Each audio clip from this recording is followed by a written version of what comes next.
नमस्कार, आप देख रहे हैं न्यूज 18 मगध समाचार। मैं हूं मणिकांत। न्यूज 18 मगध के टॉप 10 बजे के 10 खबरों में आपका स्वागत है।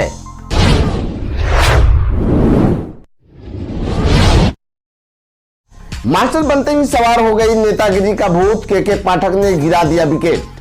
बिहार में मास्टर की सरकारी नौकरी लगते ही नेतागिरी का भूत सवार हो गया। इसके बाद शिक्षा विभाग के अपर मुख्य सचिव के पाठक की नजर पड़ गई। फिर उन्होंने नियुक्ति पत्र को ही रद्द कर दिया।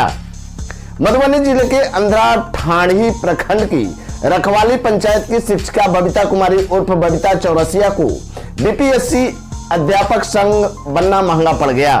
शिक्षा विभाग की अपर मुख्य सचिव के पाठक ने इसे नोटिस कर लिया। बबीता के प्रोविजनल नियुक्ति पत्र को कैंसिल भी कर दिया। इसके साथ ही पंचायत शिक्षिका के नियोजन पर भी तलवार लटक रही है। अपर मुख्य सचिव के पाठक ने वीडियो कॉन्फ्रेंस कर डीईओ को कार्रवाई करने का निर्देश दिया था। इसके बाद डीईओ ने पंचायत सचिव को पत्र लिखकर 3 दिनों के अंदर कार्रवाई करने का निर्देश दिया। डीईओ ने नोटिस जारी कर पंचायत शिक्षिका के वेतन को स्थगित करने का भी आदेश दिया। अब सरकारी मास्टर के लिए मिले ऑफर लेटर को भी रद्द कर दिया गया है।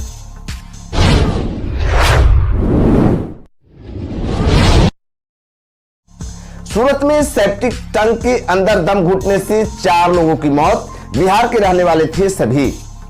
गुजरात के सूरत में मंगलवार को बड़ा दर्दनाक हादसा हो गया। सूरत के पलसाना इलाके में कपड़ों की रंगाई के एक कारखाने के सेप्टिक टैंक में दम घुटने से 4 मजदूरों की मौत हो गई। पुलिस ने बताया कि पलसाना कड़ोदरा मार्ग पर स्थित कारखाने में यह घटना मंगलवार की शाम को घटी। पुलिस के एक अधिकारी ने बताया कि सेप्टिक टैंक की सफाई करते समय 2 मजदूर बेहोश हो गए और उन्हें बचाने की कोशिश करते हुए 2 और श्रमिक भी बेहोश हो गए। पुलिस अधिकारी के अनुसार चारों को टैंक से निकाला गया और अस्पताल पहुंचाया गया, जहां डॉक्टरों ने उन्हें मृत घोषित कर दिया।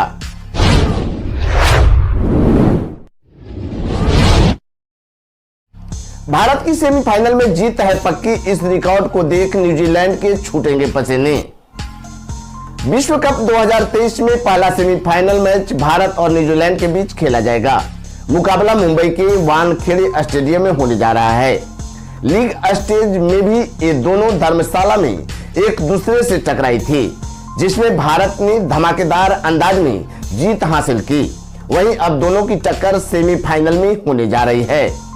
आईसीसी वनडे विश्व कप में हालांकि टीम इंडिया का पिछला रिकॉर्ड कुछ खास नहीं था, लेकिन 20 साल के लंबे अंतराल के बाद आखिरकार भारत ने न्यूजीलैंड को पटक ही दिया।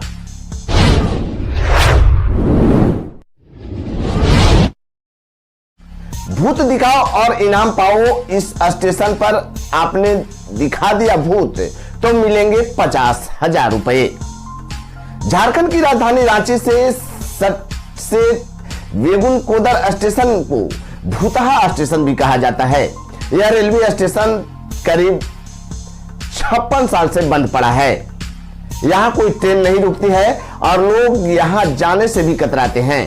शाम होने के बाद तो लोग स्टेशन के आसपास से भी नहीं गुजरते हैं। कहा जाता है कि स्टेशन पर भूत नाचते हैं और आती जाती ट्रेन से रेस भी लगाते हैं। दरअसल इस भूतहा स्टेशन को फिर से एक बार खोलने की तैयारी की जा रही है। इसे लेकर रांची रेल मंडल ने पहल शुरू कर दी है और सौंदर्यीकरण का काम शुरू कर दिया गया है। साथ ही रांची रेल मंडल की तरफ से लोगों के अंधविश्वास को दूर करने के लिए यह भी कहा गया है कि जो भी स्टेशन में भूत दिखा देगा उसे 50,000 रुपए का इनाम। रांची रेल मंडल के सीनियर डीसीएम निशांत कुमार ने कहा कि इस स्टेशन को लेकर कई भ्रम हैं। 62 साल से यह स्टेशन बंद पड़ा है। लोगों का कहना है कि यहाँ पर भूत है। कई बार स्टेशन मास्टर व ट्रेन के लोको पायलट द्वारा भी भूत द्वारा ट्रेन से रेस लगाने की बात भी कही गई है। वह कुछ स्थानीय लोगों का कहना है कि यहाँ पर रात में भूत नाचता भी है। इस तरह की कई बातें हैं, लेकिन इन कहीं सुनी बातों पर रेलवे यकीन नहीं कर सकता। उन्होंने आगे बताया कि इस स्टेशन को एक बार फिर से खोला जा रहा है। साथ ही यह भी कहा गया है कि जो भी भूत दिखाएगा उसे 50,000 रुपए का इनाम मिलेगा।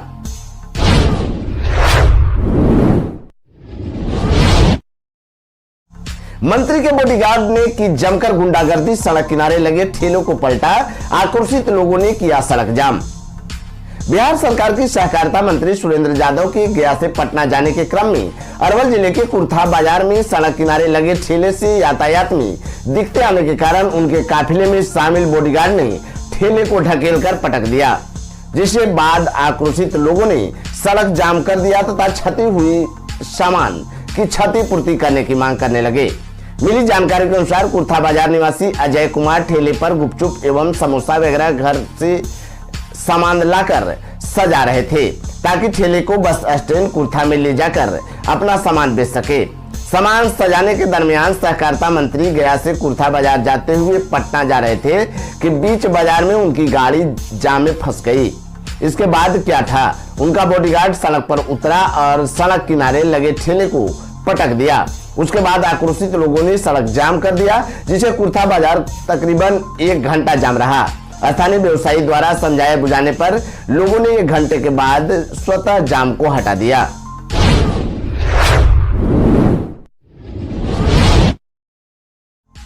एक करोड़ को फिरौती के लिए नाबालिग का अपहरण, गुजरात की लड़की यूपी से बरामद, 4 आरोपी गिरफ्तार। गुजरात पुलिस ने नवसारी जिले से अपहरण की गई किशोरी को यूपी के लखनऊ से बरामद कर लिया है। साथ ही पुलिस ने अपहरण की वारदात में शामिल 4 आरोपियों को गिरफ्तार करने का दावा किया है। पुलिस का कहना है कि आरोपियों ने 1 करोड़ की फिरौती के लिए किशोरी का अपहरण किया था, लेकिन उसने कार्रवाई करते हुए 48 घंटे के भीतर ही नाबालिग को सकुशल बरामद कर लिया है। पुलिस महानिरीक्षक सूरत रेंज की चंद्रशेखर ने कहा कि आरोपियों ने 10 नवंबर को नवसारी के गंदेवी इलाके से कथित तौर पर लड़की का अपहरण कर लिया था। इसके बाद नाबालिग के माता पिता को व्हाट्सएप कॉल करके 1 करोड़ रुपए की फिरौती मांगी थी।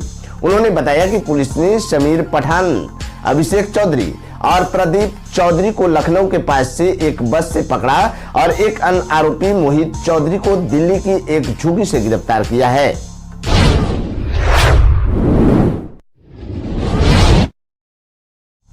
छठ बाद राजघाट पर धरना देंगे जीतन राम मांझी।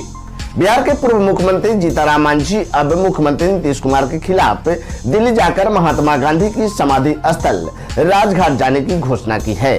दरअसल मांझी हिंदुस्तान आवाम मोर्चा की कार्यकर्ताओं के साथ मंगलवार को पटना उच्च न्यायालय परिसर स्थित अंबेडकर प्रतिमा के सामने मौन धरना पर बैठने पहुंचे थे। प्रशासन ने उन्हें अंदर जाने की अनुमति नहीं दी। इसके बाद उनका धरना कार्यक्रम स्थगित हो गया।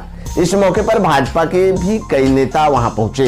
धरना कार्यक्रम स्थगित होने के बाद मांझी ने पत्रकारों से चर्चा करते हुए घोषणा की कि छठ के बाद वे दिल्ली स्थित महात्मा गांधी की समाधि स्थल राजघाट जाएंगे और नीतीश कुमार का विरोध कार्यक्रम करेंगे। उन्होंने नीतीश कुमार को आड़े हाथों लेते हुए कहा कि बाबा साहेब अम्बेडकर हमारे भगवान हैं। हम उनकी मूर्ति पर माल्यार्पण करके मौन धरना करना चाहते थे, मगर इसकी इजाजत नहीं दी गई। विधानसभा में बोलने नहीं दिया जाता, यहाँ पर उन्हीं माल्यार्पण से रोका जा रहा है।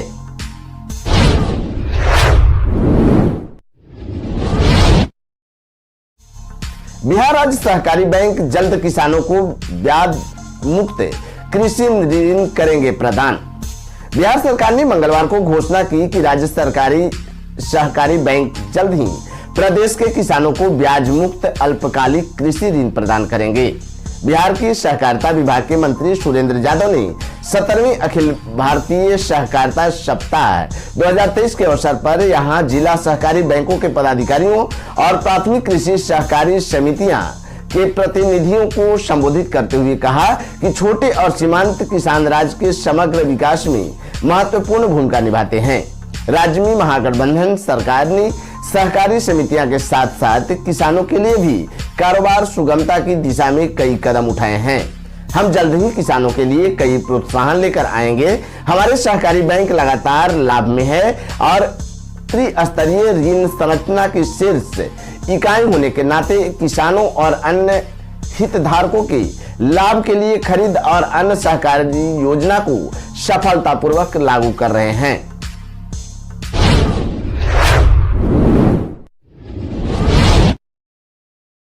बांद्रा पुनपुन नदी के किनारे चल रहे मिनी देसी शराब फैक्ट्री का उद्भेदन कर पुलिस ने किया ध्वस्त। बिहार की औरंगाबाद पुलिस ने पुनपुन नदी के किनारे चल रहे मिनी देसी शराब फैक्ट्री का उद्भेदन कर उपहारा पुलिस ने इसे ध्वस्त कर दिया है। थाना क्षेत्र के हमीनगर गांव के पश्चिम बांद्रा गांव के बगीचे में संचालित इस मिनी शराब फैक्ट्री से करीब 10 लीटर महुआ शराब को पुलिस ने जब्त किया। वहीं लगभग 1 क्विंटल जावा महुआ को पुलिस ने विनष्ट भी किया। पुलिस ने गुप्त सूचना के आधार पर छापेमारी करते हुए शराब के साथ कई उपकरण को जब्त किया है।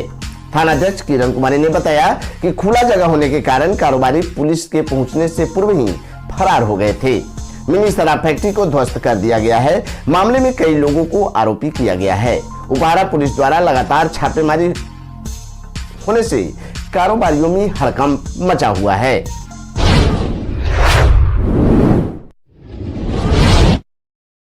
एसआई प्रभात रंजन मर्डर में केस दर्ज, नवादा बालू माफिया से जुड़ा कनेक्शन, कृष्णा रविदास और मिथिलेश ठाकुर की तलाश जारी। नवादा जिले के सीमा क्षेत्र पर बालू माफियाओं द्वारा ट्रैक्टर से रौंद कर गढ़ी थाना में तैनात सब इंस्पेक्टर प्रभात रंजन हत्याकांड पुलिस के लिए चुनौती बन गई है। इस घटना के बाद संयुक्त रूप से प्रेस कॉन्फ्रेंस कर जिले के डीएम और एसपी ने साफ कह दिया है कि किसी भी सूरत में बालू का अवैध कारोबार नहीं होगा। बालू का अवैध कारोबार के खिलाफ कार्रवाई के दौरान दरोगा और होमगार्ड जवान को ट्रैक्टर से रौंदने की घटना के बाद चेक पोस्ट से लेकर नदी और बालू घाटों पर चौकसी के निर्देश दिए गए हैं। फिलहाल गढ़ी थाना में तैनात सब इंस्पेक्टर प्रभात रंजन की मौत के मामले में जमुई पुलिस ने धारा 302 के तहत हत्या का केस दर्ज करवा कार्रवाई शुरू कर दी है। नवादा जिले के कौआकोल थाना इलाके के महुलिया टाण गांव के कृष्ण रविदास और मिथिलेश ठाकुर को नामजद आयुक्त बनाया गया है, जिनकी गिरफ्तारी के लिए छापेमारी की जा रही है। गढ़ी थाना के एसआई के हत्याकांड में नवादा जिले का कनेक्शन जोड़ने के बाद वहां के स्थानीय थाना के द्वारा भी महुलिया टाण गांव में छापेमारी की गई, जहां जमुई और नवादा पुलिस ने ट्रैक्टर को जब्त करते हुए कृष्ण रविदास के घर से 2 बोलेरो को भी अपने कब्जे में लिया है। तो देश दुनिया की बड़ी खबर देखने के लिए बने रहे न्यूज 18 मगध के साथ।